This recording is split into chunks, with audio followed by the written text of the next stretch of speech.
ಎಲ್ಲರಿಗೂ ನಮಸ್ಕಾರ. ನಮ್ಮ ಚಾನಲ್ಗೆ ನಿಮ್ಮೆಲ್ಲರಿಗೂ ಆಧಾರದ ಸ್ವಾಗತ.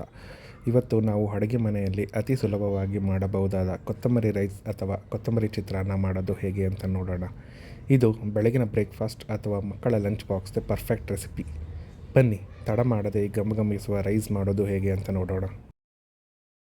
ಮೊದಲಿಗೆ ಒಂದು ಕುಕ್ಕರ್ ತಗೊಂಡು ಅದಕ್ಕೆ ಕತ್ತರಿಸಿದ ಕ್ಯಾರೆಟ್, ಬೀನ್ಸ್ ಮತ್ತು ಹಸಿ ಬಟಾಣಿ ಹಾಕಿಕೊಳ್ಳಿ.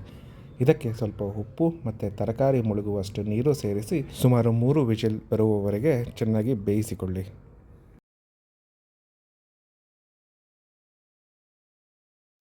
ತರಕಾರಿ ಬೇಯುವಷ್ಟರಲ್ಲಿ ಮಸಾಲೆ ರೆಡಿ ಮಾಡಿಕೊಳ್ಳೋಣ. ಒಂದು ಮಿಕ್ಸಿ ಜಾರಿಗೆ ತಾಜಾ ಕೊತ್ತಂಬರಿ ಸೊಪ್ಪನ್ನು ಹಾಕಿ ಒಮ್ಮೆ ರುಬ್ಬಿಕೊಳ್ಳಿ.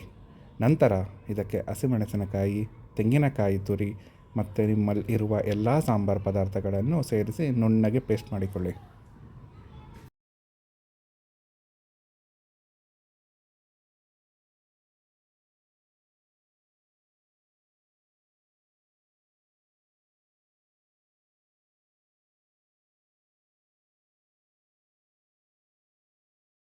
ಈಗ ನಾವು ಉಪಯೋಗಿಸುವ ಪದಾರ್ಥಗಳು ಅನಾನಸ್ ಹೂವು, ಈರುಳ್ಳಿ, ಟೊಮೆಟೊ, ಕೊತ್ತಂಬರಿ ಸೊಪ್ಪು ಹಾಗೂ ಪುದೀನ.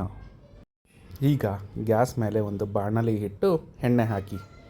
ಎಣ್ಣೆ ಕಾದ ಮೇಲೆ ಸಾಸಿವೆ ಹಾಕಿ ಚಿಟಪಟ ಅನ್ನುವವರೆಗೂ ಕಾಯಿರಿ.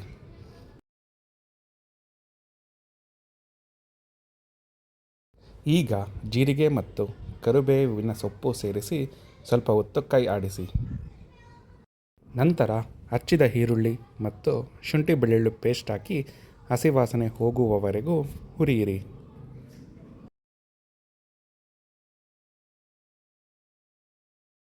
ಈಗ ಇದಕ್ಕೆ ಹಚ್ಚಿದ ಟೊಮೆಟೊ ಮತ್ತು ಪುದೀನ ಸೊಪ್ಪು ಸೇರಿಸಿ ಬಾಡಿಸಿಕೊಳ್ಳಿ.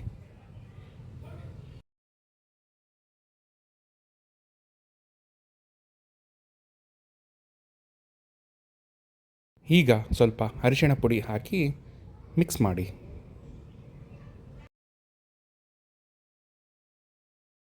ಈಗ ನಾವು ಆಗಲೇ ರುಬ್ಬಿಟ್ಟುಕೊಂಡ ಮಸಾಲೆಯನ್ನು ಸೇರಿಸಿ ಹಾಗೂ ಬೇಯಿಸಿದ ತರಕಾರಿಗಳನ್ನು ನೀರಿನ ಸಮೇತ ಹಾಕಿ ಮೇಲೆ ಸ್ವಲ್ಪ ಕೊತ್ತಂಬರಿ ಸೊಪ್ಪು ಮತ್ತು ರುಚಿಗೆ ತಕ್ಕಷ್ಟು ಉಪ್ಪು ಸೇರಿಸಿ ಚೆನ್ನಾಗಿ ಕುದಿಸಿ.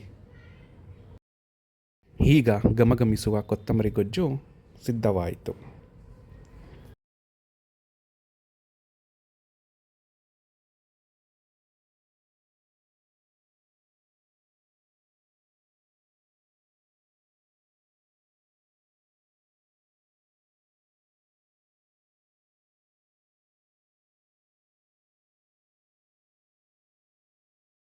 ಈಗ ಒಂದು ಬೌಲ್ನಲ್ಲಿ ಬಿಡಿ ಬಿಡಿಯಾಗಿ ಮಾಡಿಕೊಂಡ ಬಿಸಿ ಅನ್ನವನ್ನು ತೆಗೆದುಕೊಳ್ಳಿ. ಇದಕ್ಕೆ ನಾವು ರೆಡಿ ಮಾಡಿದ ಗೊಜ್ಜನ್ನು ಹಾಕಿ ಚೆನ್ನಾಗಿ ಮಿಕ್ಸ್ ಮಾಡಿದರೆ ರುಚಿಕರವಾದ ಕೊತ್ತಂಬರಿ ರೈಸ್ ಸಿದ್ಧ.